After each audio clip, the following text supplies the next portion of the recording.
Hello, everybody, and welcome to Metal as Medicine. My name is Eric. My name is Terrence. I can't hear you. What? Oh, You're like less than whispering. oh yeah. Hi, hi, Eric. I'm here. Hi, Terrence. I think I see you over there. Oh, hey. Sitting across the table from each other. And whispering. Well, I like to whisper. Yeah, whispering is fun. It's my favorite pastime.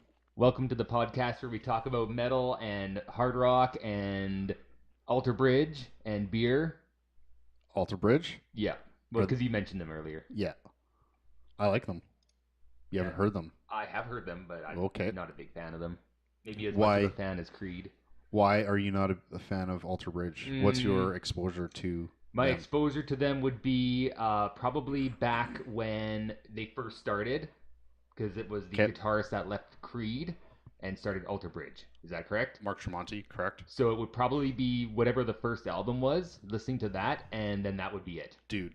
And that was how long ago? Like Okay. 15 years ago? Yes. I don't know if it's that long ago, actually. But you are totally missing out because shortly after the first album, it was kind of derivative, a little like slightly derivative of the Creed sound. It had a harder edge to it and not so preachy with kind of the lyrics and stuff. But Miles Kennedy was the lead singer, is the lead singer of Alter Bridge, and Miles Kennedy has grown in popularity in the last decade. He's the main singer for Slash's band. Oh, okay. So if you've heard any kind of mainstream radio, you're absolutely familiar with Miles Kennedy's voice. I like him a lot as a singer. I can see how people don't like his voice. Mm-hmm. I would have to listen to it again. I'm sure How? I've heard it. I Yeah. just didn't know that it was him. But as I was saying, so that first album was kind of derivative, a short hop, skip, jumping away from the Creed sound. Yes, here it is. Here, I remember that. Yeah, One Day Remains. Creed definitely did have some heavier kind of moments, stuff that's like, oh man, I just wish they would push it a little bit further, and they never really did. Mm-hmm. Actually, on the last album, the very last Creed album, surprisingly, there was like a third album or fourth album that was released and didn't really get far. Anyway, I'm done talking about Creed. The last uh, Alter Bridge album, Last Hero, however, is borderline metal. It's like they really push the hard rock aspect of it, and tons of really awesome riffing, guitar solos everywhere, Wow. and you know, I they don't have to. You can tell that they're not being feeling pressure by record label to do a certain formula or to play a certain style. So they're just doing whatever the heck they want. And recently, Tremonti started his own band called Tremonti, which pushes that hard rock metal even further. So I recommend Yeah, it sounds all of it. interesting. Like if you're into guitar playing and stuff, why not? Why not check it out? But I can see some people just not getting past that whole Creed aspect of it. Mm-hmm. Mm-hmm. Let's face it, they're another one of those bands that everyone owned a CD of theirs and just got sick of the band. I'd have to go back and listen to them because I'm looking here on Wikipedia at The Last Hero, and it actually, in the way you describe it, it does sound like something that I should probably listen to and spend some time with. So there are definitely some kind of lighter material on there, but it's really cool work, and it isn't just cookie cutter radio rock that they're producing. So definitely worth a listen. Mm. And if you don't like it, then that's cool too. Hey, as long as you give everything a try, right? You never know what you're gonna like. We're talking about music and not drugs, right? Do you try every? No, we're now This, back to talking about music. okay. Okay, I'm just making sure because that try everything once. Like, how many different aspects of one's life can you attribute that to? Well, officer, I was told try everything once. Okay, so yeah, I'm gonna put them on my list here to listen to, and I'll get to them. So, how fairly Let's quick. let's put up a track. Let's put Yeah. up a song. Okay, sure. Oh wow, I like Already, this riff already. right? Yeah. So I think they're overlooked by just the stigma of Yeah, I think I just Creed. can't get over the Creed aspect of it. But then again, that's how long ago was that? Let's just bring that up on here. Well, 1995 I think was so. when that first song came out. I'm looking to see when the first album was released by Alter Bridge. Oh, Alter Bridge. Right. Sorry, I was thinking of Creed. 2004, so it has been 15 years. There you Bam. go. Yeah. Holy shit. But yeah, I remember listening to that with our buddy Justin. Yes. Did not sound like this. So either my memory serves me wrong or they have really progressed. They progressed. There you go. They for sure have gotten edgier and looser with their guitar playing, and looser being just heavier. Like they're not necessarily conforming to the constraints of radio rock. Even though they have the radio rock sound, there's still, they got clean vocals behind big choruses and stuff. So it definitely can get played on radio, but it isn't like they're setting out to produce the next big single. Well, it definitely has that like stadium rock vibe to it. The big chorus, the Big, massive single note riff in between. Like, Yeah. come on. This is pretty rad. And it's great production, Mhm. which, It sounds good. I'm all about good production and bad production, or no production. oh, yeah, I guess I there's guess it depends on the genre or the band or the music. totally, man. I love, big shout out here to my buddies in Charlie Hanson and the Brats locally. They record their stuff all to cassette, and it's awesome. Yeah. And it's just radio rock, not radio rock. They're party rock. Mm. I don't know. They're some kind of rock and roll, shit rock, I guess. I don't know. Is that a genre, shit rock? Well, ask them. Well, yeah, well, I'm ask pretty, them. I'm pretty sure Adam would confirm that they are shit rock. So do you classify yourselves as shit rock or just regular rock? Yep. I'm pretty sure he would gladly answer that as a Yeah, hell I'm yes. quite enjoying this. Yeah, yeah. If I can bring them up on Spotify, I'll listen to the whole album. Totally.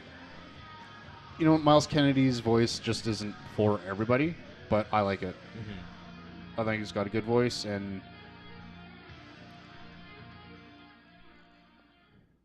it's good. Good. It's good. There you go. It is good. Yeah, I quite enjoyed that. Good. Thank you. Converted you. Yes. You did. You converted me. I'm Another back one on for the me. bandwagon. Better write that down. Write it down. 1 point for Terrence. See how many crappy bands I can convert you to listen. Crappy band that you weren't calling them crappy earlier. Oh, like yeah. Minutes ago. You tricked me. the best band I've ever heard in my entire life, bro. Oh, okay. There we go. Right on. You gotta listen to them more. Listen I will. to more. Well, I'll start listening to them and then I'll listen to them more. Okay. All right.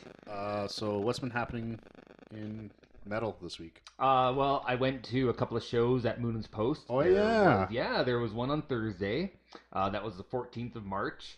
There was Enterprise Earth from Spokane, a deathcore band who came through town. Deathcore. They were supported by Ether, California Technical Deathcore, which is then more like death metal, technical death metal / deathcore.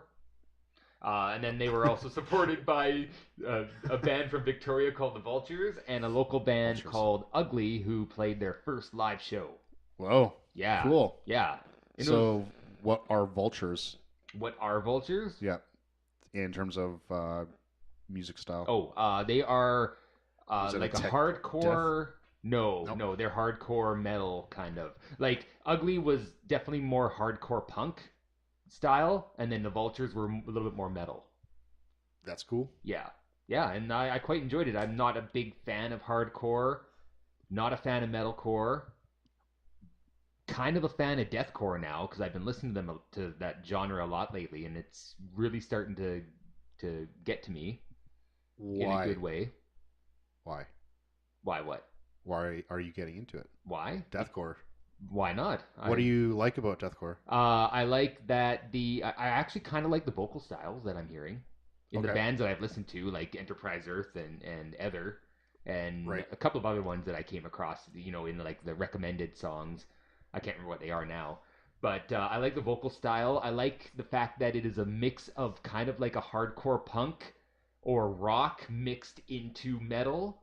So it's like I'm kind of thinking it's like this wave of metal in North America that is more influenced by music that was created in North America rather than music that was created in Europe or somewhere else. Deathcore, you mean? Yes. Yeah, I think it's quite prevalent in the last decade or so. Mm-hmm. Lots Mm-hmm. of deathcore bands. I think it was a kind of like a bastard stepchild of the metalcore scene too, Mm-hmm. where Mm-hmm.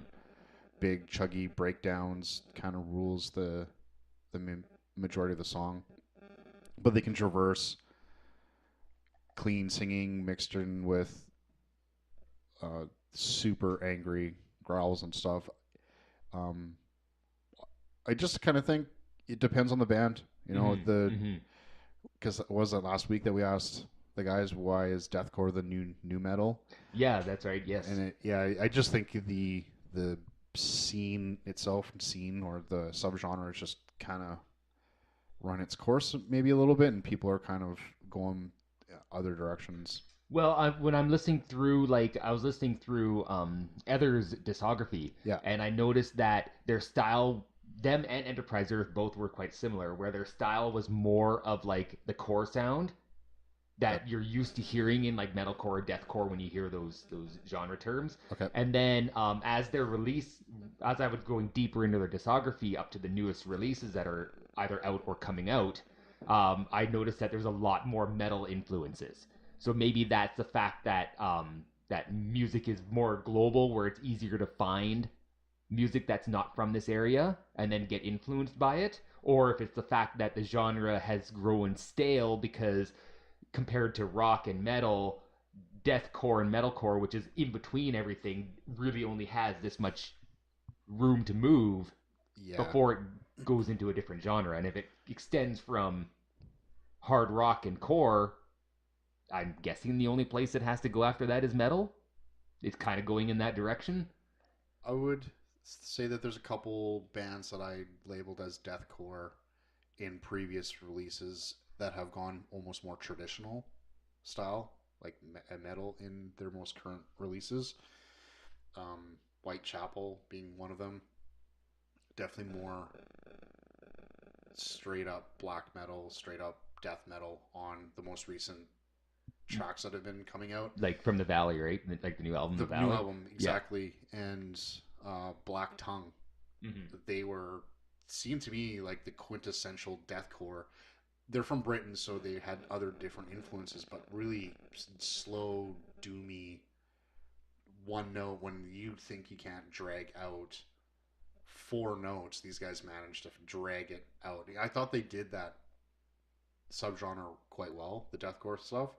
So when the new album came out, I was pretty surprised that it was more linear into typical metal.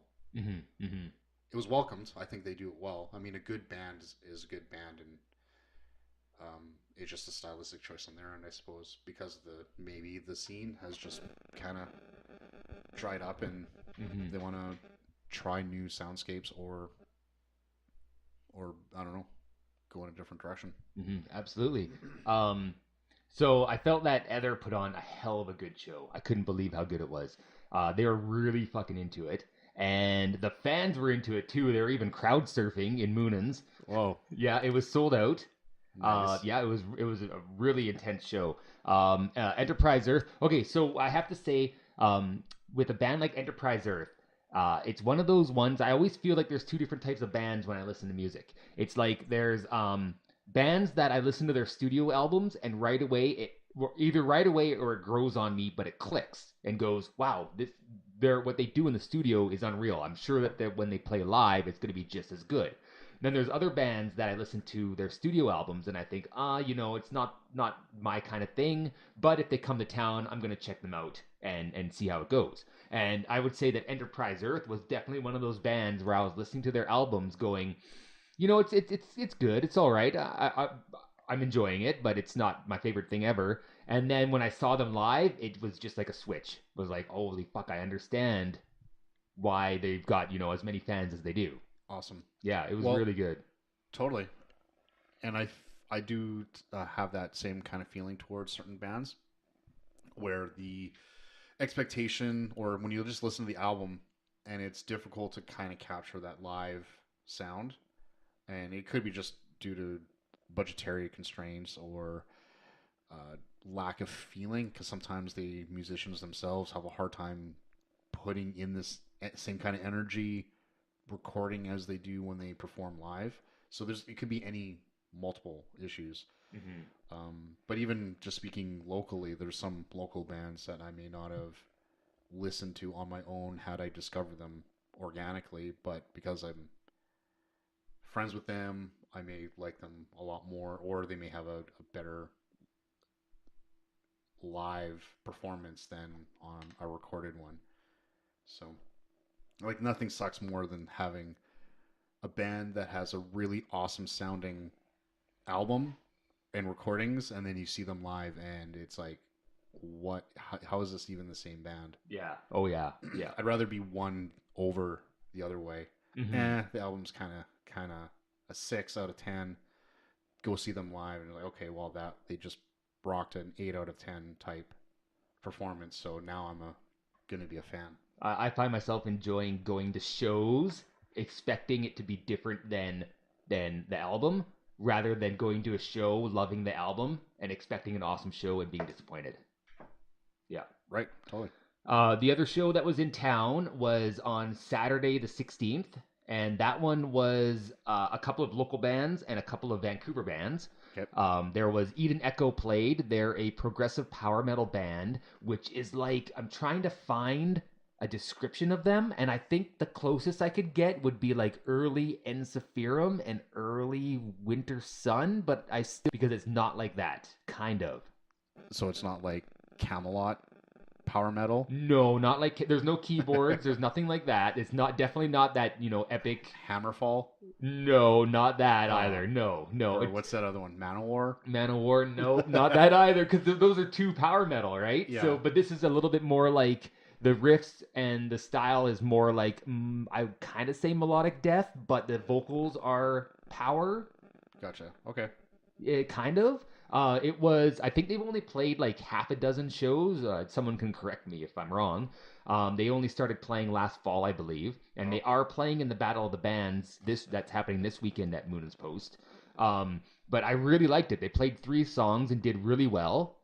Oh yeah, and I have it listed here that they kind of sound like Rhapsody, or I guess nowadays Rhapsody of Fire. But I'm thinking like old Rhapsody from like Emerald Sword kind of days. Right. Okay. I quite enjoyed it. They didn't have much of a presence live, like on the stage, which is okay. I mean, they're just starting out, right? So that's fine. But the music sounded good. Awesome. Yeah. And then the other band from Kelowna that was playing was The Unending, which is Yes. Tyler's band, which is one that's been around for a while, but has been on hiatus. But he's been writing music, I'm guessing, the whole time. And it was rad. Like, I could not believe how good they were. It was incredible. That's rad. Yeah, Tyler's stage presence, Spencer's stage presence was just unreal. It was so good. Like, they had lots of intensity and lots of energy, and they sounded really good, and everybody was really into it. Awesome. Yeah, and I think they're playing again in a couple of weeks, and yeah, I'm really looking forward to seeing them again. I do remember that name from many years ago, probably because I've seen a few bands that they were shared a bill with like, what did they say, 4 years ago? I think he said the last gig was 4.5 or 5 years ago. Okay. And then they've been around for 9 years, I believe. Oh, all right. Yeah, I probably have definitely. I might even done sound for them at one point. Yeah, you might have. Yeah, yeah. And Tyler's a really cool guy, and I can't wait to get him on the show because he's pretty pumped to come on here. He's doing. I think he said that they're going to record an EP sometime in the next few months, and then he wants to come on the show and promote it for our 5 listeners that will buy it off Bandcamp, right, everybody? What? We're on Bandcamp? No, we're not on Bandcamp. Oh, because we're not a band, we're a podcast. well. The other two bands were Technical Damage, that plays a progressive death metal, kind of like metalcore. If you listen to them, No. they have like a lot of experimental parts where it's kind of like machine driven, like a kind of Oh, like a machine kind of sound yeah. with the riffs. Or I can't say gent, but kind of reminds me of that. Like almost industrial, Yeah, kind yeah, of. yeah. I thought they were good. I like their music. I've listened to the album a number of times, like their newest release, and I quite enjoyed it. And I thought that they put on a really good show. And I got some good footage of them as well that Awesome. they were quite appreciative of. The other one was Truant from Maple Ridge. Oh yeah. Sorry, go back. That is Tyler Lawrence. Oh God. Oh, I say oh God just because I should have known that. I feel like a poo poo caca that. Sorry, Tyler. I wasn't quite sure of his last name, but there we go. Sorry, Tyler. I know you're probably punch me in the nuts next time you see me, but Live on the episode, right? well, maybe, and we'll post it on YouTube and Sure. then earn 1 million views and make some money. Yeah, absolutely. 20 grand will buy us a nice setup. One can hope, right? And all it cost was a punch in the nuts. Oh yeah. No. Um, yeah. So Truant is. Have you listened to Truant? Nope. They are like a mix of, I would say, like heavy as a really heavy thing by SYL, their first album, Strapping Young Lad, Neat. with System of a Down. That's an odd influence. Yep. And maybe a bit of like a Fear Factory type of thing going on. They've got some Oh. real licks and melodies that really sound like System of a Down, like influence, but then the riffs are very, again, machine like. And the only thing I can kind of think of is like a Fear Factory or like an early Devin Townsend kind of thing. Or a Strapping Young Lad. They call themselves Groove. Yeah, and they definitely are groovy. And they put on a really good show. It was super intense, but Cool. the only problem was their singer Johnny had injured his left wrist, Oh shit. so it was he had it all wrapped up, and he did the vocals, didn't play guitar because he's normally a vocalist and guitarist, Right. and they had a shorter set than usual. Damn. Yeah, Well, get better, buddy. yeah. I hope you're feeling better soon. Well, that seems like an awesome couple days of music. It was. Oh, that show was also sold out as well. So that is two metal shows at Moon's Post that were sold out in the same week. Very nice.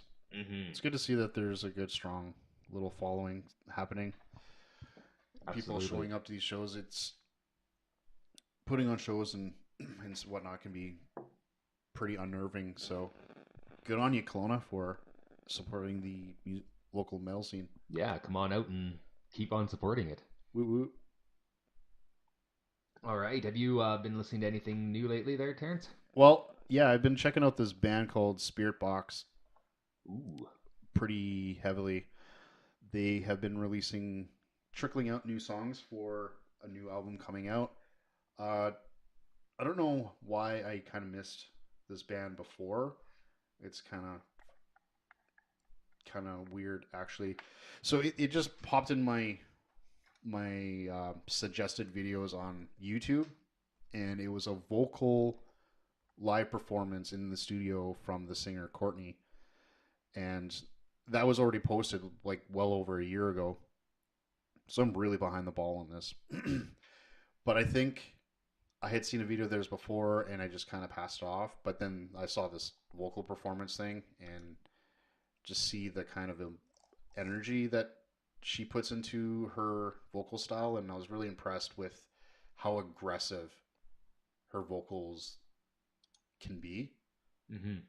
Like she can push that pretty hard. So, and then I just got curious and listened to all of the new tracks that they've released, trickled out, and it's pretty technical stuff. Like, it's like progressive hardcore. Like, I don't know what else to really kind of call it, but maybe there's periphery slash Meshuggah influences in the songwriting, but the vocals range from clean to like hardcore esque screams and growls. So Lots of variants, lots of dynamics, and they're from Victoria. So I've been listening to them quite a bit in the last 4 or 5 days. Wow. Wow. Yeah, I heard that one song that you sent me, and I was quite impressed, and I definitely have to check out more. Yeah. Absolutely, dude. Throw up if you can. Yeah, let's see what we can find here. Um, the beauty of suffering.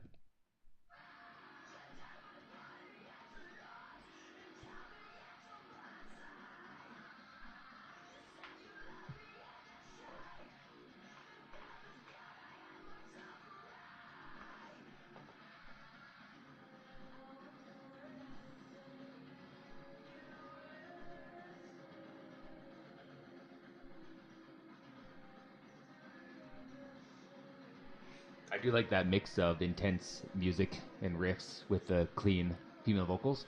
I Yeah, like that. even what the guitars are playing on the lighter parts, it's still tense. There's not. Now is the there are you so you just mentioned there are lighter parts to it, Yeah. the music. So is it now like Ginger where there Oh, are parts where it actually sounds like a different song yes. and then it goes back to Yeah. the whatever was playing previously? Like I said, they can be fairly progressive in their material, so it can range, pretty light, spacey, atmospheric kind of stuff, and then go into the low chugga chugga chugga type thing with the blang blang guitar things, the Open stuff chords. that's yeah, the stuff that's kind of Zero zero zero common. zero. Yeah, right.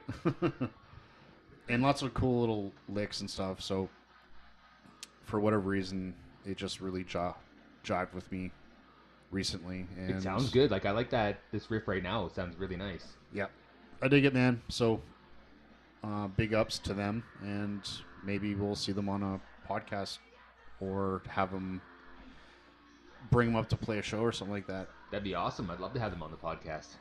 Their game is just a matter of when. Hmm. They don't know when they're going to be up, but they said that they're totally interested. So let's make it happen, y'all.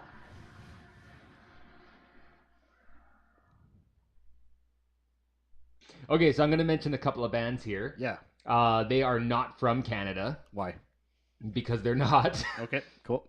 So there's these are both melodic death metal bands that play a similar style but yet not similar style, and they both released new albums on the same day Whoa, okay. with similar looking but not similar looking covers. One of them is called Meadow's End with the Grand Antiquation, and the other one is Brymir's Wings of Fire. So they're so similar they're not? Yes. Or, okay.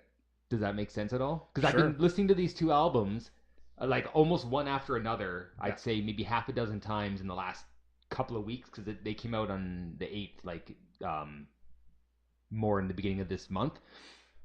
And they sound very similar at first until you start listening to all the fine details. Mm. And Meadow's End plays this style of Swedish melodic death metal that is more epic and drawn out. Like the melodies are more drawn out. They last a little bit longer throughout the core or the verse or the chorus. Okay. And they have both bands have keyboards, and Meadow's End is more of that epic style, adding the atmosphere, the drawn out chords or the choir keyboards, helping to build that epicness, and especially during like the intros to the songs, tied Sweet. together with some of the riffs. Whereas Brymir has more of that like power metal Stradivarius style keyboards. Brymir's from Finland, so of course they're going to be influenced like that. Right. What about vocally? Vocally, they're both very similar. Vocally, Okay. they both have that melodic death metal vocalist where it's like the articulated growls, as well as female vocalists Okay. adding in not throughout each song, but kind of like where it fits in on whatever track it is that they have it on. So it's like, but then Brymir also has the atmospheric keyboards as well, along with the melodic melody-driven keyboards and the much faster pace, kind of similar to like Children of Bodom. Sweet. So it's like two similar styles of melodic death metal, but also not similar. And I can't even decide which album I like more because they both have different aspects of that genre that I quite enjoy. Okay. Well, I'm gonna throw them both on a playlist tomorrow and just hit random and just see what it is exactly that you're talking about with this being so similar Mm-hmm. and Mm-hmm. yet It's different. yeah, it's definitely worth checking out. And it's funny because Meadows End has the opening track is called De-Evolution, and it has a solo on there by Tommy Rainseed, which I might be pronouncing wrong. Okay. He had a power metal band in Sweden called Rainseed, put out half a dozen albums, and then disappeared. Whoa. Okay. And I wasn't after he had stopped putting out albums in about 2013. I kind of stopped following until a new one came out and figured I'd pick up again. But apparently he had joined Sabaton as a guitarist, Oh, and so joined the dark side, did he? yeah, it's almost like yeah, it's almost like he used his Rainseed project to put out music to get himself a gig with a bigger band. Interesting. Yeah, and now he did a solo on the new Meadows End album, which is great. I wasn't sure what because it said featuring Tommy Rainseed. I wasn't sure if he was going to do vocals or a solo, and Yeah. it turned out that he did a solo. Gotcha. Yeah, Well, you weren't kidding that they have very similar album art. yeah, They both have an angelic angel type thing. One of them is more fantasy. The other one is more like heaven versus hell, Right. which is maybe the difference. But it's very. But I looked at them like, wow, there's a lot of similarities between this. Okay. Well, I will report back next week with my verdict on which one is cool or not cool. Maybe they're both not cool. We'll see. All right. What's your take on the albums? Like, which one do you fancy more? Which one do I prefer over? Yeah. The other one? Um, I don't know. It's hard to say because I'll listen to one and go, okay, this is the one I prefer more. And then I'll listen to the next one and go, no, wait, this is the one I prefer more. And I think it might depend on my mood. I like the Meadows End album. It's more of like, kind of like a Wolf Heart kind of vibe to it. And it's one where I kind of have to be more in the mood for to listen to. Whereas Brymere has this fast-paced blast beats. Like if you like fast-paced metal, you could just put on any of the songs and away you go. Cool. What I'm going to use as a barometer for this is I won't be looking at my phone when songs change or artists change, and what I'll just take note every single time. Like if I like something, have a look and determine, oh yeah, okay, it was band A or band B, and then every single time that I keep doing that, well, apparently, just kind of keep a mental tally and just see who comes out on top. So Cool. it is literally Meadows End versus Brymere next Yep. week. All right, to the death. Let's see who wins. Death match. I've also been listening to the new Hannes Grossman album. Kit. I have to look it up here real quick to see the name because I honestly can't even remember what it's called. But luckily, everything has a quick link. So it is called Apophnia, and it's really good. Okay. I quite enjoy it. It's a progressive technical death metal band, and he plays the drums, and he's got a whole bunch of guest vocalists here. I'll show you the lineup here if you want to just quickly go through, or maybe he just has one. Marty Freeman. Sorry, he has many guest guitarists, but only one vocalist. Oh, Jeff Loomis as well. Yep. Did the solo on track 1, and Marty Freeman guitar solo on track 4. Very neat. I don't know who Christian Munzer is. I'd have to look him up. Doesn't ring a bell at the moment. I can't remember actually. I think I looked him up earlier. What is? You said he is also different vocalists. No, sorry, I meant guitarists, but guitarists. Okay, yeah, just the one vocalist. It's a good album. It's not. I wouldn't say it's catchy in any way. There's maybe one song that stands out in my mind, which be "The War on Intelligence," Gotcha. because maybe it's the vocals might just be a little bit more easier to understand, so it's a little bit catchier to Mm. listen to. I really enjoy listening to like the whole album is fantastic. But what I found really interesting is that Hannes Grossman also plays drums on the new Gamora album, which is Kelowna technical death metal band Yeah, or experimental thing, crazy. which is really interesting. Totally. And then when I was digging in deeper, I found out that Hannes Grossman also did drumming on the Gladius Sky album from 2015. That is crazy. Yeah. So, dudes out in Gomorrah, gotta let us know how you got hooked up with Hans Grossman.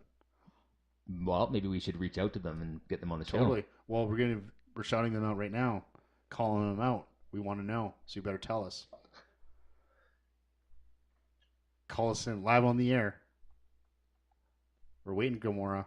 We want to know. Christian Moonsner.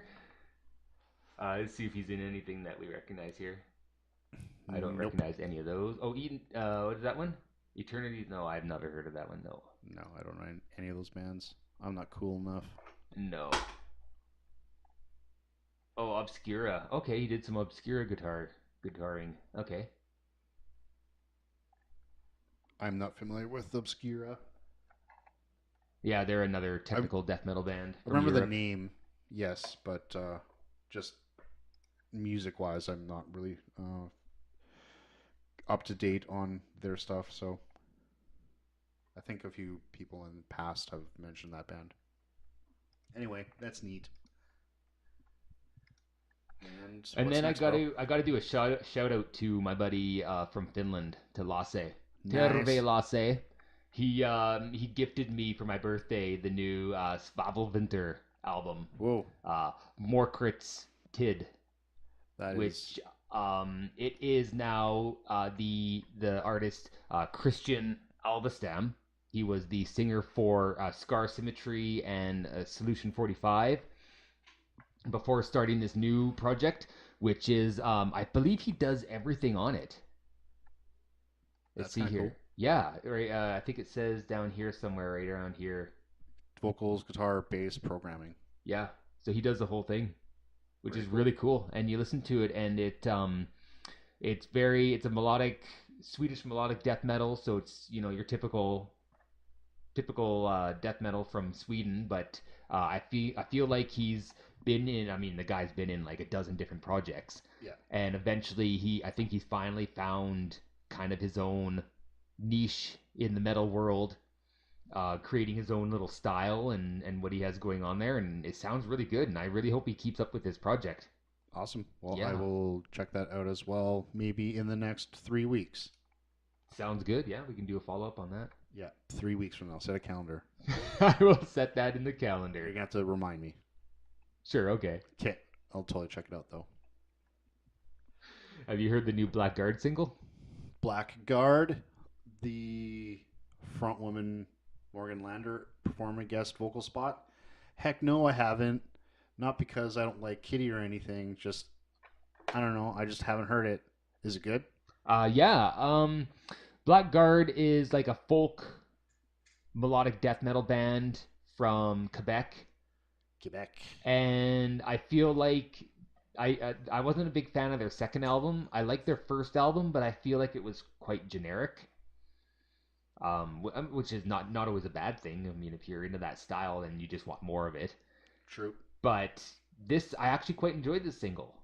And they have a new album. They dropped the single and then announced the new album on the same day, and it's coming out in the next couple of months. I would say maybe May, Okay. and it actually sounds pretty good. Yeah, I'm Oh, quite enjoying it. I am just having a quick peruse through the latest metal tracks on Spotify because that's kind of my gauge on what's new, and at the moment I don't see it there, so I will save it and I will have a listen to that sooner than later. Okay. I actually did enjoy Kitty back in the day, Yes, so did I. especially with that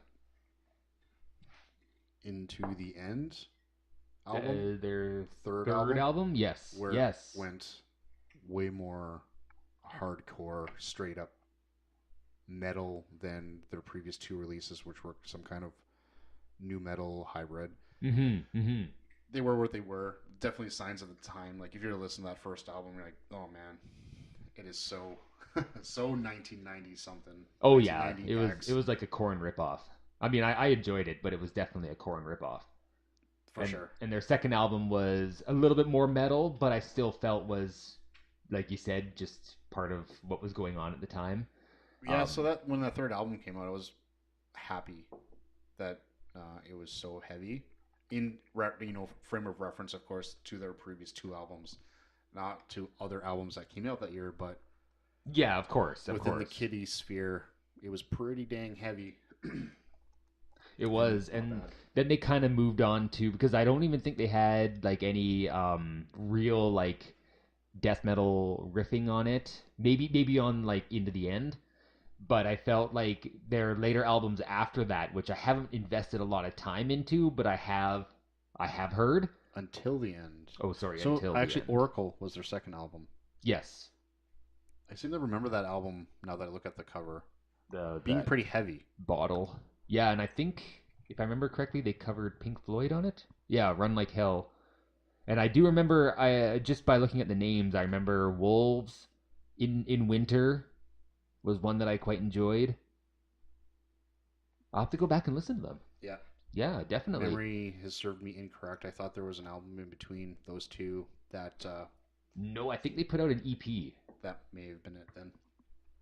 But then I remember I wasn't big on Funeral for Yesterday, but then I do believe that their albums after that, In the Black and I Failed You, were more metal.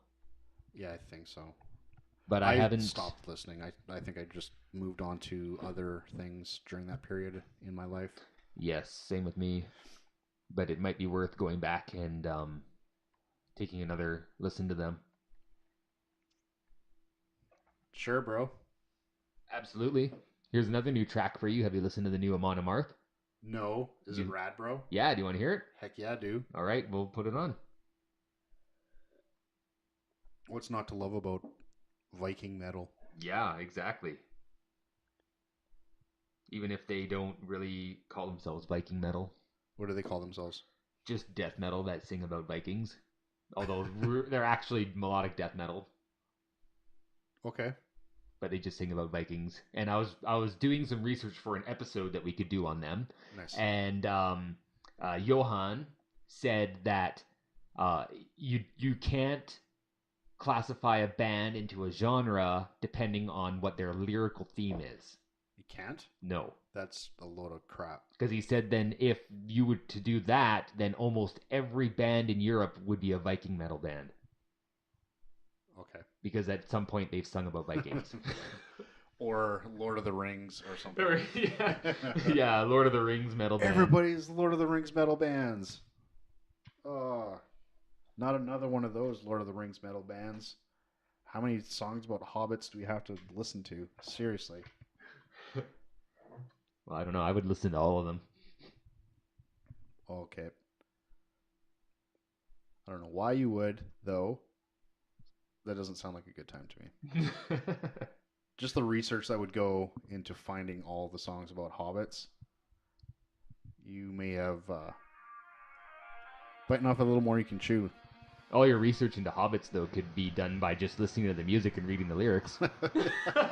You could do both at the same time, right? Get two birds stoned at once. Yeah, I love getting two birds stoned. I've never read Lord of the Rings, but I know everything that happens because of all the Hobbit metal that I listen to. Hobbit metal. Oh yeah, this sounds pretty rad already. Yeah, it sounds like a Amon Monomarth. Amarth. Dang, son. It sounds better than most of the stuff I heard on their previous album, Yom's Viking. You weren't digging the last album? It was kind of like a step sideways to what they were used to putting out, because I feel like they, from the very beginning, because this is like their 12th album now, or 11th album, and it's like every album was a progression of what they've done, but they're just perfecting their sound. Right. And then Yom's Viking to me was kind of like a sidestep. Was like, okay, we've done all this melodic death metal, but here's something a lot more melodic, like Raise the Horns or The Way of Vikings.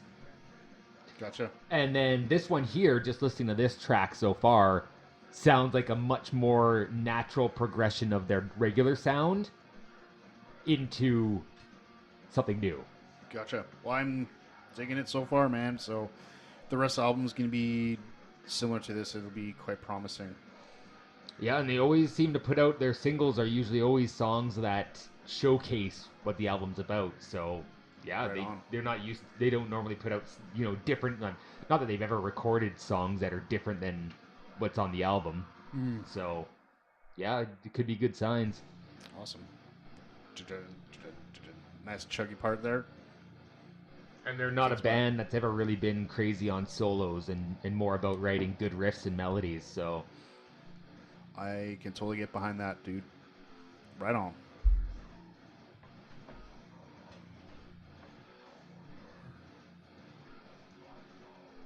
Man, yeah, okay. I'm actually getting pretty pumped for that. I think the I was album's zoning out there, just grooving away. grooving away with some Vikings, hey? Yep. Wish I was a Viking. No, I don't. I'm fine. I like Viking metal, though. There we go. So, hey, Eric.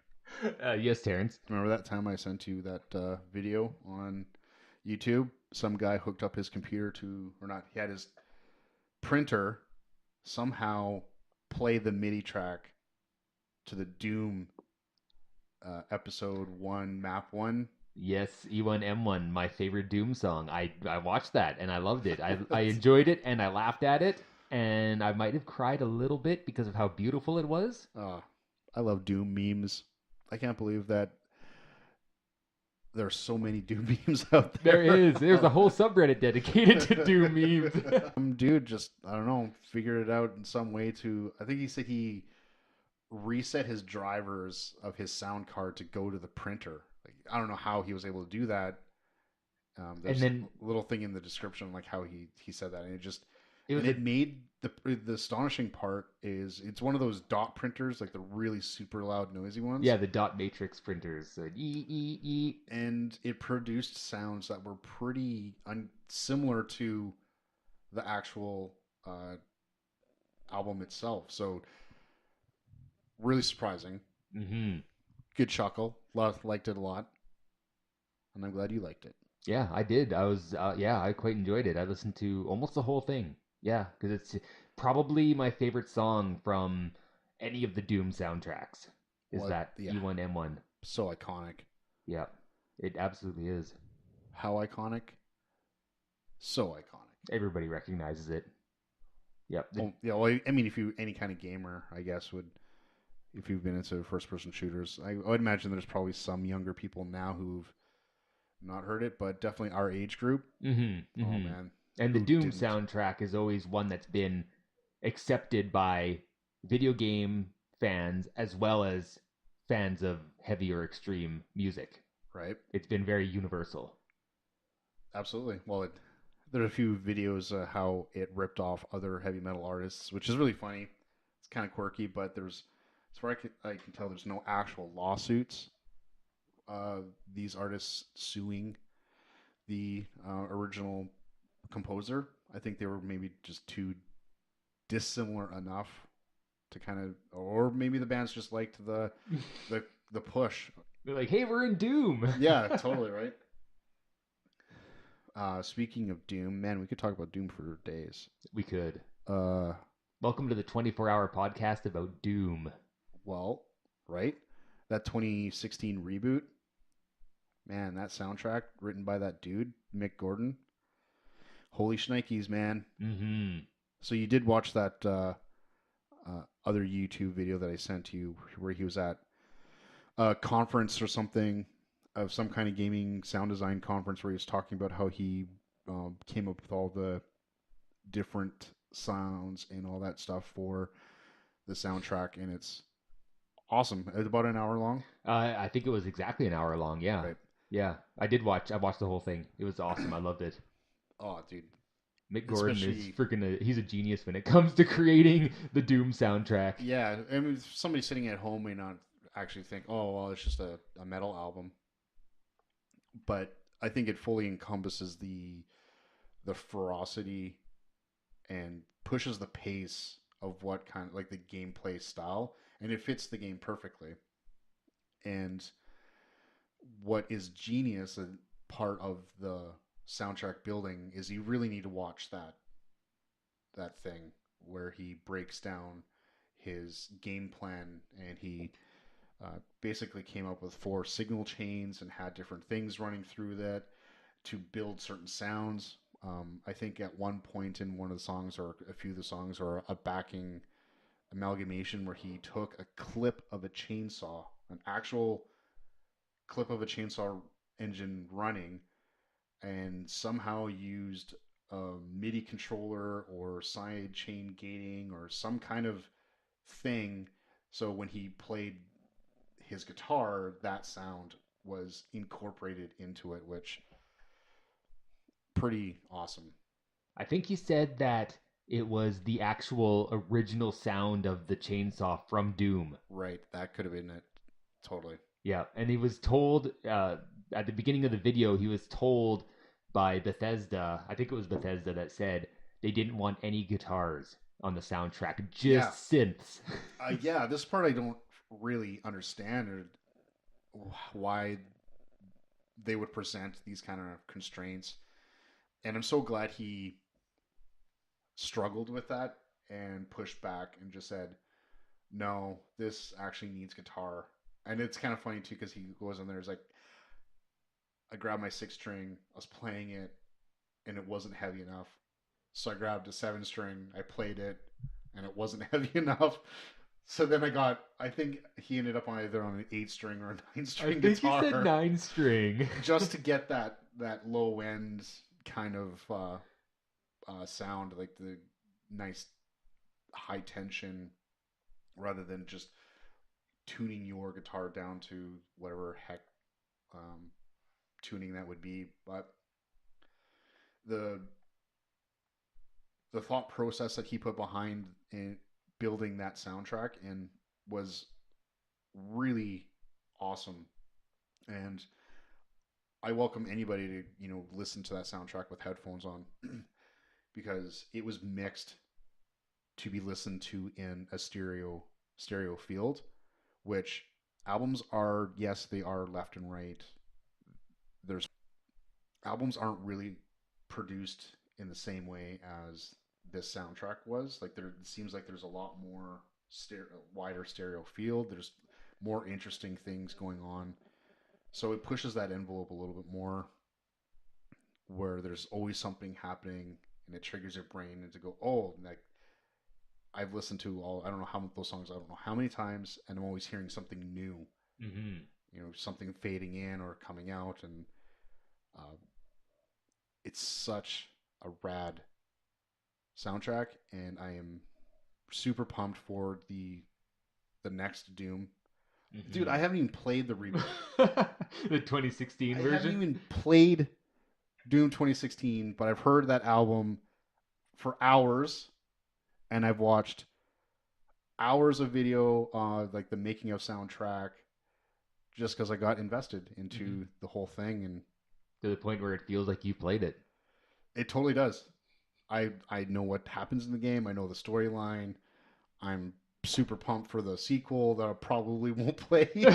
Well, when it comes out, you'll come over and we'll play it together, and we'll do an episode Like on it. I'll be fine. I want to listen to the soundtrack. Stop killing demons. I just want to check out this riff. Stand in the corner and let me listen. Yeah. Stop killing demons, bro. And there's still no release date for that either. It's supposed to come out. It was supposed to come out, I believe, in April, and now it's been pushed back indefinitely. I imagine till the fall, till like Interesting. the winter. Maybe closer to Christmas. Mm-hmm. I believe there's something recent as well. Mick is working on uh, the sequel soundtrack, which is super kick ass. Mm-hmm. Yeah. Right. And uh, guest vocalists, which is really interesting. So now they're going to try and incorporate some kind of human vocalist and vocalist or multiple. I'm not sure, but it'll be interesting to see how this gets incorporated. I believe it will be interesting because the fact that the soundtrack itself is a number of tracks. None of Yeah, them are longer than a few minutes long. They create more of an atmosphere, and I haven't gone through and dissected it, but from the dozen times I've listened to the soundtrack over the last few years, I don't recognize a normal structure to the songs or the tracks. right. So to incorporate vocals into it would be really interesting. Are they going to Totally. create? Is he going to create actual songs? Who knows, Because right? he's got Lindsay Ray from The Anchor, a metalcore band, doing vocals, and he also put out an open invitation for a heavy metal choir, which on the Doom subreddit they've been posting pictures of people that have been Oh man. recording. So they've been doing that in the last couple of weeks. Well, dude, if it's anything like his previous thought process from that first soundtrack, and I'm gonna reference it again, that talk was really awesome. He basically broke it down into four different signal chains and how each one of those signal chains reacted with the other one is how he produced this um, really awesome tone. Like the guitar tone on it is killer. You know, It's unreal. it's so easy to pass off that kind of building um, on other stuff and like standard recordings. But I like how he put so much thought into it, and if that same level, which I imagine he's probably been given even more creative freedom Mm. because of I mean he was able to turn the company around from going nothing but synths to okay, this is guitar music. Mm-hmm. I mean there's definitely a few tracks on that uh the first soundtrack, the reboot soundtrack, that are, you know, sine wave manipulation. Oh You yeah, know, there's definitely some tracks that are super heavy but don't have any guitar, yeah. or do they? I don't know. It could Well, we be, don't know the way that he's manipulating the sound. We have no idea how he's but doing it. you know, go back to the sequel. If a heavy metal choir, can you imagine what that would kind of sound like? 14 people all doing various stages of death growl or metal screams or whatever, and how that would actually sound. So I very cool. imagine, yeah, I imagine if the gameplay shows that it's kind of like a Doom 2 Hell on Earth style, modeled after the second game. So very well, there could be a lot of growls and screams on there that create this crazy Hell on Earth atmosphere, Yes. which looks, yeah, it's gonna be rad. So maybe it's not so much a singular vocalist up front with lyrics, but maybe the voice as a instrument set into the soundscape, similar to how he uses guitar. So who knows? Mm-hmm, mm-hmm. That's what I'm hoping. We'll see this time in 6 months. You know, Christmas time or the fall, fourth quarter maybe. Yeah, whenever it comes out.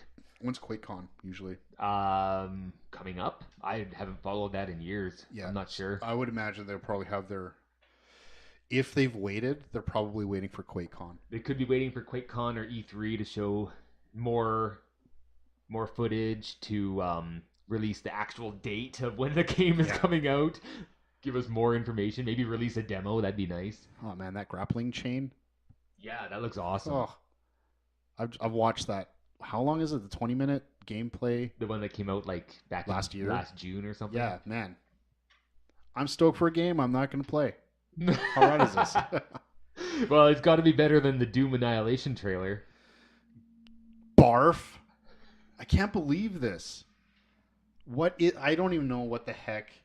The Doom memes on Reddit are hilarious with that too. Like they're so just funny. savagely picking this apart. It's a direct to streaming or demand Yeah.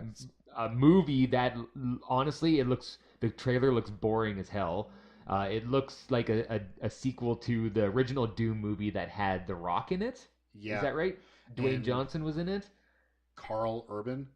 Oh, maybe. Carl Urban, I think he was the protagonist to Dwayne Johnson's antagonist. And for a game that helped solidify first-person shooters. There Yeah. was like what 30 seconds of first-person shooting in it.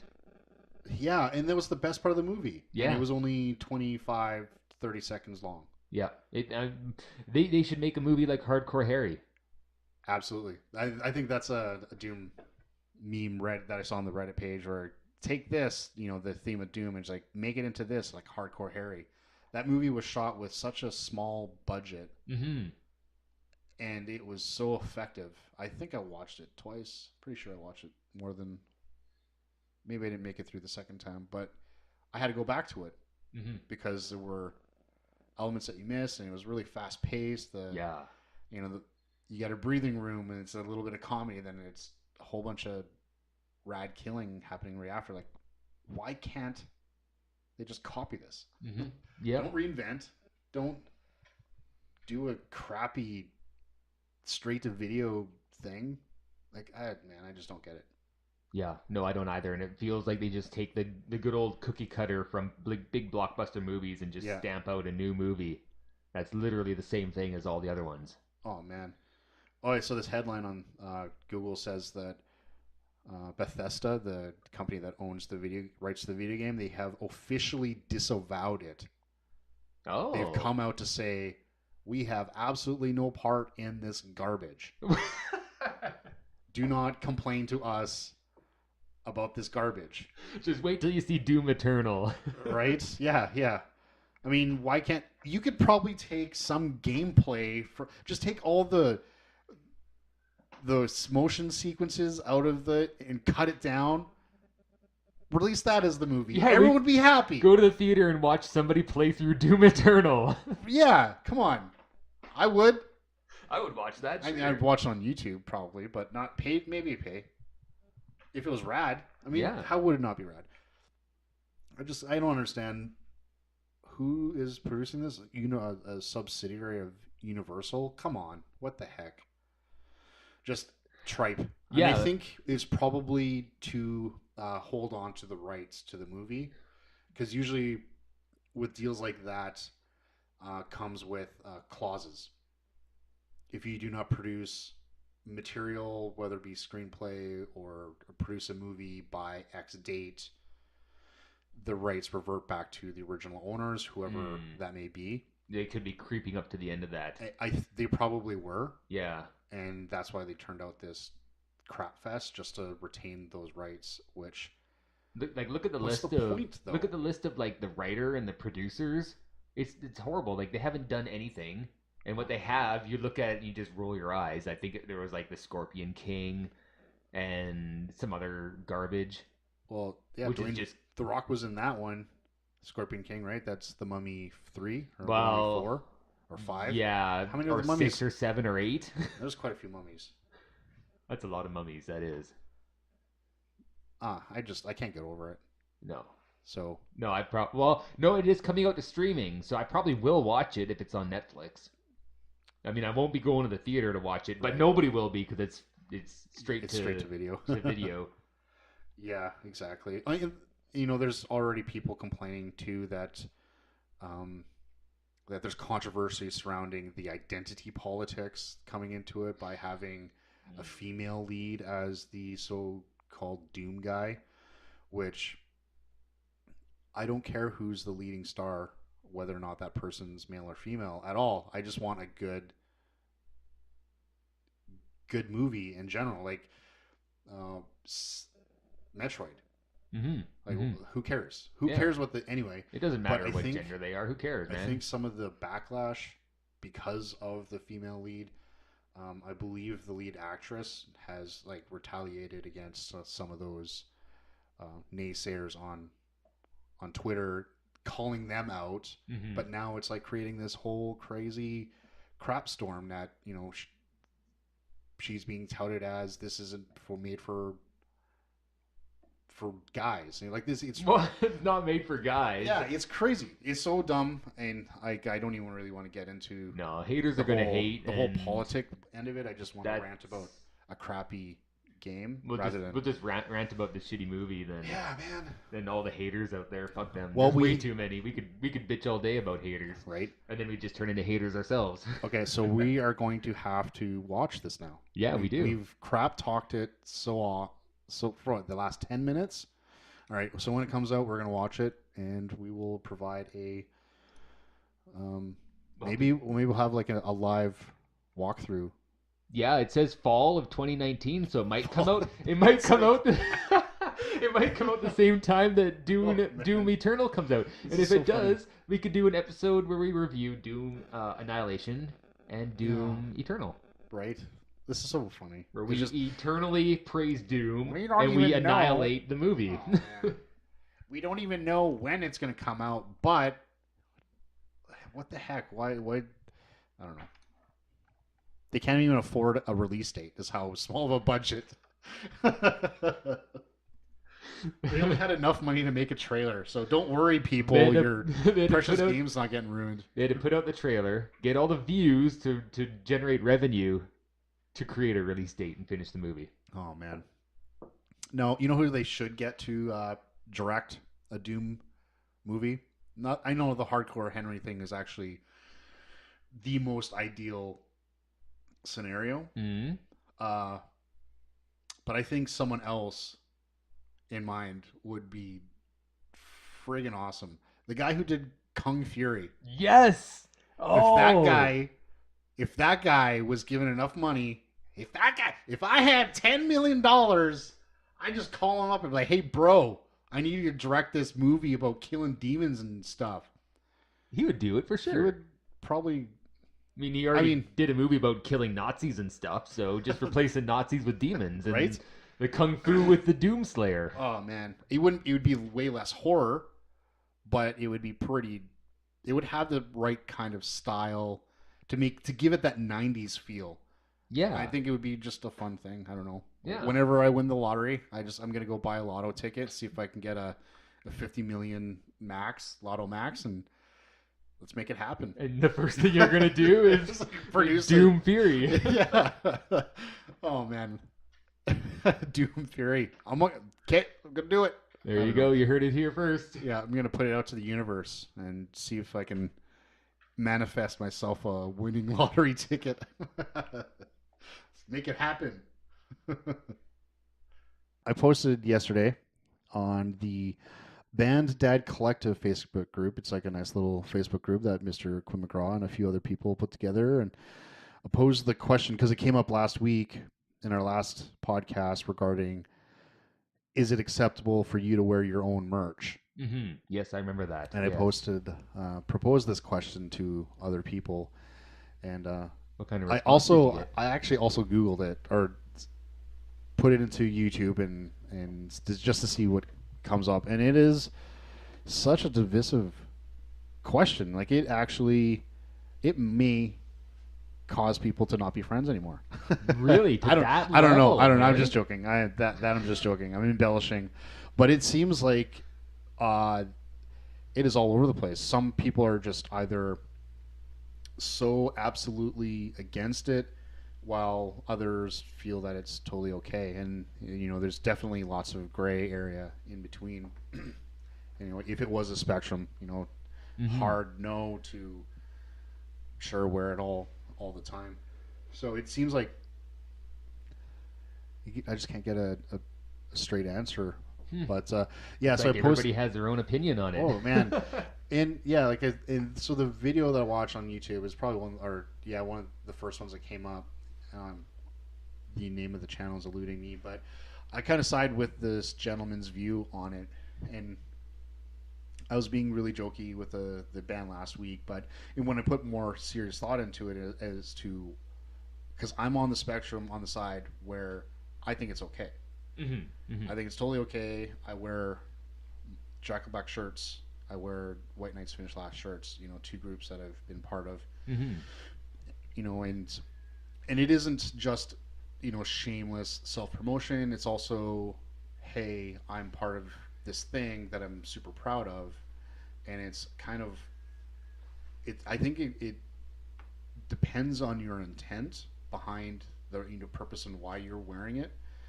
and that's impossible to determine just by glancing at a person, For sure. right? So for myself, and I can only speak for myself, is I've been proud of the music that I've played with, created with Jackal Black, and played in White Knights Finished Last on bass there, and the designs are awesome. Well, the Jackal Black one I did myself, so it's definitely shameless, extra shameless self promotion, but it's also a good way of starting a conversation about that particular group without even cramming it down somebody's throat.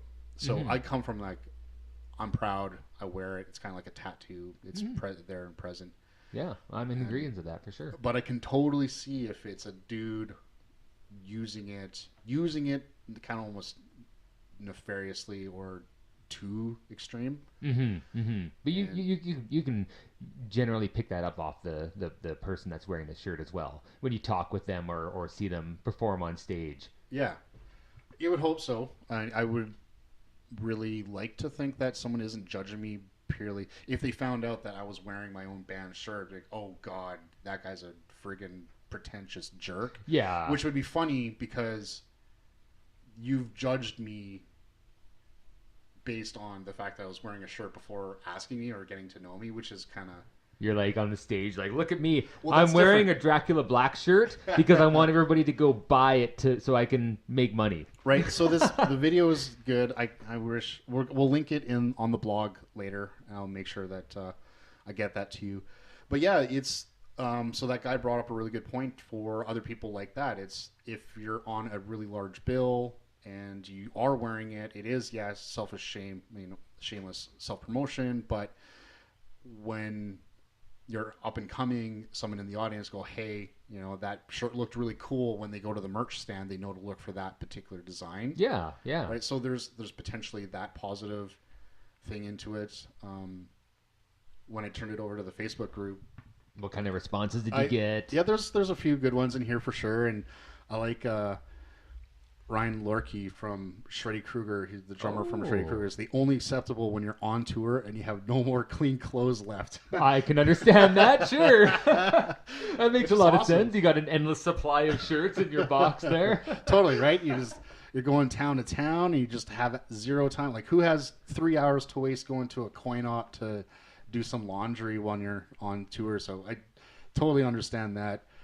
Um, Adam Preston, Charlie Handsome, he says if you're in a band, you shouldn't wear clothes at all. Oh, Period. wow. Okay, Right? one extreme to the other. Sure. Yeah. So no clothes. And I can understand the appeal there too. I mean, you would get a lot of attention playing Yeah. like that. Sure. We also got Matt Sandy Jr. saying it's fine, just don't leave your house.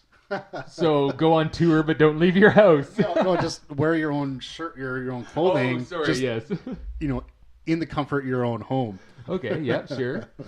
Which I guess so. But Jason Coster, I wear my band shirt to work if I have nothing else on that given day, and this is the farthest that I have taken it. Never in a public place. Oh wow. All right? Okay. So it's all over the place. Yeah. So it really just depends on, I think, the wearer. It depends on the wearer. Yeah. Big time. Yeah. Oh yeah, for sure. And there's lots of influences and aspects as to why they would or wouldn't do that. I'm totally fine with it. I mean, if you've got a cool design for a shirt and you want to show it off, why not? It doesn't matter if it's a company that you have or you work for, or if it's a band that you're in or whatever. If it looks cool, go for it. And like I said in the podcast with Apollyon, is I like it when the bands do more of like a uniform, or they wear like the same Yeah. style or something, if it fits the theme of the band or the song or whatever's going on. But like you said, like if they're real jerks about their band and their merchandise, Totally. then yeah, It's a real that's fine not going to line work. of becoming, egotistical about it. Again, just to reference that YouTube video, he shows a bunch of little clips of people who wear their own, and it's quite surprising on how extensive that list is. Aerosmith, Motorhead, Slayer. The list goes on quite a bit, and quite surprisingly, actually. But it's just all intent, right? Oh, for sure. I do like the uniform type thing. It's a type idea. When bands just have, the work shirt that's only printed and only the band wears that. I think Soilwork did something like that Yeah, I think at that. one Yeah. point in their history, like a long time ago. And I believe local band Living Machines, shout out to Quinn again. Uh, I think they also have like specific shirts that they wear with just the logo or Hmm. something like that on there too. I seem to recall wearing or off the top of my head. But so now the question is that we've talked about bands wearing their own merch. What about people wearing band logos and they don't even know who or where that logo came from? I don't like that at all. To me, it's I have to either be an active listener, either now or in the past of the band, or appreciate them even if I don't listen to the music, and I can at least talk about the band. But some of these videos and pictures that we see online where they have no clue that they can't even pronounce the name of the band, or Oh they yeah, can't even finish saying the name of the band like what's without. that one you were just showing me? It was that one where the woman was wearing a Metallica shirt, or had a Metallica shirt, and she was calling it metallic. I just love the metallic fonts. I just love the like not just kind of her mind is blocking out the A. That's at the very end of the word. But the M is there, the same shape on the other end. Yeah, I totally agree with that. I think as avid music lovers, metalheads and hard rock kind of people and punkers, they all, it's kind of like a badge of who they are. It's like you're looking into that person's personality by the type of clothing or the type of bands that they're supporting by wearing it. And it totally gets diminished when other companies take these designs and put them on shirts. And like we were just saying during our break, we have no idea if this shirt is actually produced officially by Metallica. If it is, cool. You know, they've they had somebody buy it, but I have a really large feeling that they aren't even seeing a single dollar of this. Not that they need it, Hmm. but Hmm. I think it's a huge disservice to the entire um, subsect of people who wear band shirts as a part of their personality. Hmm. Oh, anybody can wear the Nirvana smiley face, Yeah. and I know there are plenty of people who have worn it not knowing that it's even Nirvana or like the Danzig logo. Oh, yep, yep. That's Man, another one. Yep. I have seen that. I think there's this one fitness dude that actually had his entire chest tattooed with that, and I don't even think I think he was just a fitness dude. Like he He just liked liked the it. skull design and had it put on him. Like, man, granted Danzig stole. He didn't steal, but he lifted it from a comic book cover.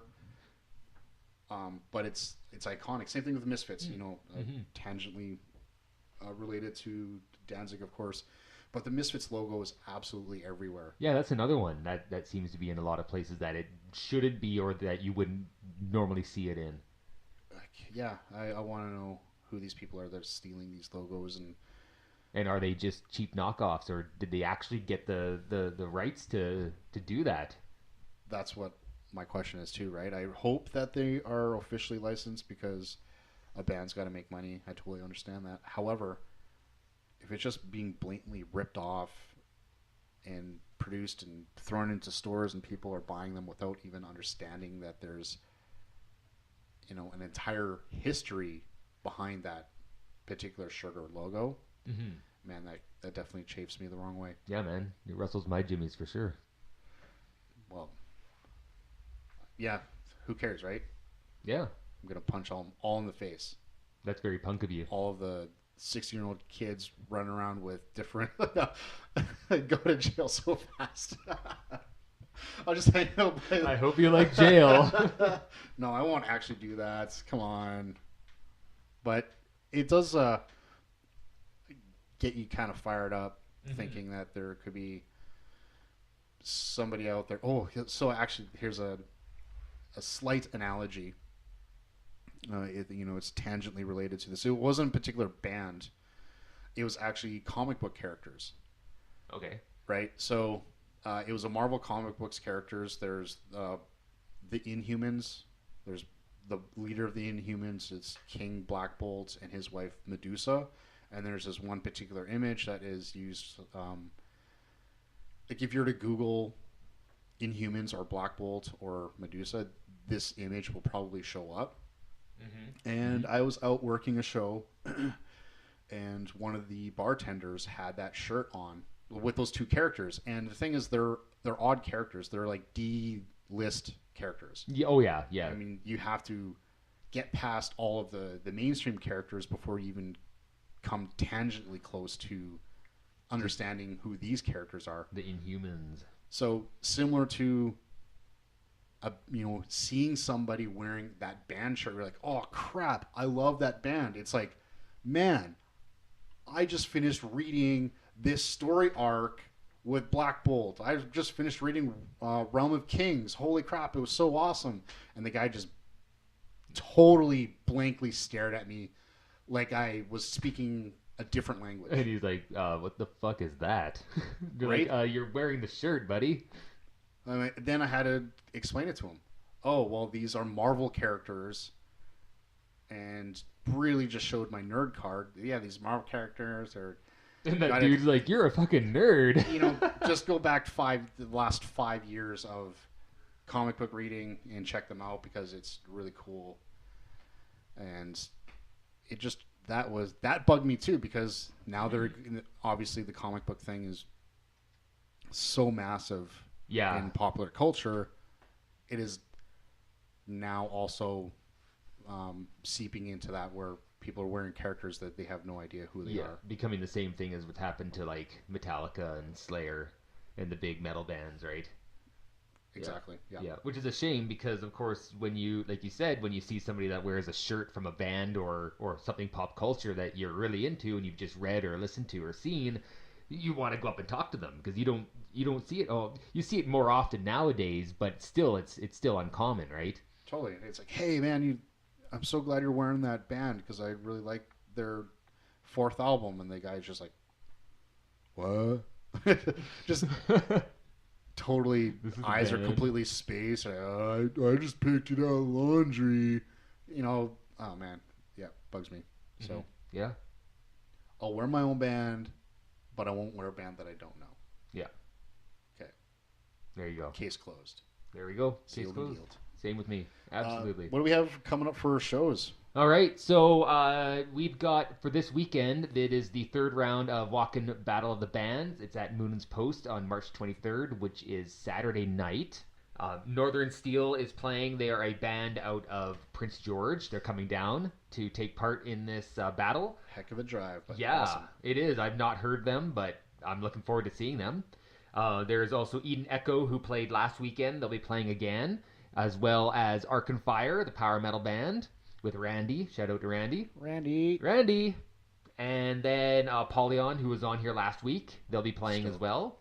And Death Machine, who was here 2 weeks ago. Awesome. On the show. They're playing as well. It sounds like such a rad lineup. Yeah. It does. There's a good mix. I mean, I don't know what Northern Steel plays, but they've got, some folky metal, some power metal, death metal, blackened death metal. Like, it's going to be a well-rounded show for everybody. Cool. Yeah. Well, I definitely aim to make it out to that, at least for, a couple of the bands. May not stay the whole evening because I'm old, and when it gets 10 o'clock, I'm like ready for bed. I gotta go to bed. Give me my pills now. And put me to bed. Yeah, exactly. Wear my slippers. Well, maybe I'll just wear my slippers to the show. Wear your pajamas to the show, man. right? Okay, and wear a band shirt from a band that you don't even know, right? Oh man, I gotta go pick up a rando band at Hot Topic. Yeah, Hot Topic, or what do we have here? Spencer's. No, we have Hot Topic too. Oh, okay. Yeah. Well, never mind. I'll go Hot Topic. You go to one and then go to the other. Gonna pick out my favorite unknown band. Your new favorite unknown band. Yeah. This design totally matches my eye color. It totally matches my personality. Oh man. Yeah, okay. This sounds like a huge plan. Yeah, it's going to be good. Also, there's some new releases this week from some Canadian bands. Cool. Ottawa death metal act Accursed Spawn have their new album coming out. I've listened to it already, and it is rad. It is so good. Awesome. Like, the production is awesome. It's straight up death metal, like 90s style death metal. It's definitely worth checking out. Yeah. Okay. There's also from Quebec City, The Flaying is releasing their sophomore album, Angry Undead. They play more melodic death metal style, a little bit experimental kind of stuff, I've Okay. noticed. Very cool, though, as well. I've listened to it at least once, I have. And then I found on Bandcamp this Vancouver act called Groza. I'm doing a shout out to them because they put out this demo. It's three tracks. One of them is even, I believe, cut off before the song is even Oh, done. Yeah, it's like really, really raw and death, like straight up death metal as well. But I really liked it, so I thought it was kind of cool. sweet. So I wanted to give them a shout out as well. Very nice. Yeah. All right, and I'm working on a few things too. Show wise, tattoo convention, right? I'm plugging away pretty hard at that with the Okanagan Tattoo Show, July 19th, 20th, and 21st. So the entertainment schedule is done, and I just gotta release it out to the public officially. So watch out for that to come out. And I told you off podcast, but I've also got another very cool show announcement on April 22nd, I believe, is the date that we're going to release it, Ooh, and it's for September. that's exciting. Prominent Canadian heavy metal act. Nice. So I'm pretty pumped, and I think we're going to have it at Doc Willoughby's. Cool. Great. Looking forward to that. Fun little room. It'll be pretty intense. And we'll have them on the podcast, right? Well, we'll see. We'll see. I'll ask them. I have definitely asked them. I know guitar player, kind of casually through Facebook. These guys have been through town a few times, so they definitely have a built-in audience. And in fact, in 2011, I brought them in on a co-headline show with 3 Inches of Blood. Wow. Like, Awesome. a few years ago, and that's when I was first getting into promoting. Mm-hmm. So they sold it. Flashbacks out. It was like well over 600 people crammed in that place. It was so. I was awesome. probably at that show because I've seen 3 Inches of Blood a few times when they came through. They've been here lots. Oh, that 3 might have been. Inches. Oh, that might have been before I even went to Finland, actually. Yeah, this was definitely while you were away. Yeah. Yeah. So yeah, April 22nd. We'll post it both in the Music as Medicine Facebook group or page, sorry, as well, and the Okanagan Tattoo Show. It'll be officially sponsoring that one. So Awesome. that's what I've got going on. Great. Sounds good. All right. I think that's all the time we have. Neat. Thanks everybody for listening. This is the Metal as Medicine podcast, and we are on Instagram, Twitter, Facebook. We have a YouTube channel. Be sure to Google us and find where we are and follow us on whatever you choose. And check out our blog at metalasmedicine.blogspot.com, where we post all the links and bands and all sorts of fun stuff. And if you liked any of the bands that we've been talking about today, go check out their Bandcamp and buy their music, because that money goes directly to the band. Unlike Spotify, Right. where it's like a third of a cent.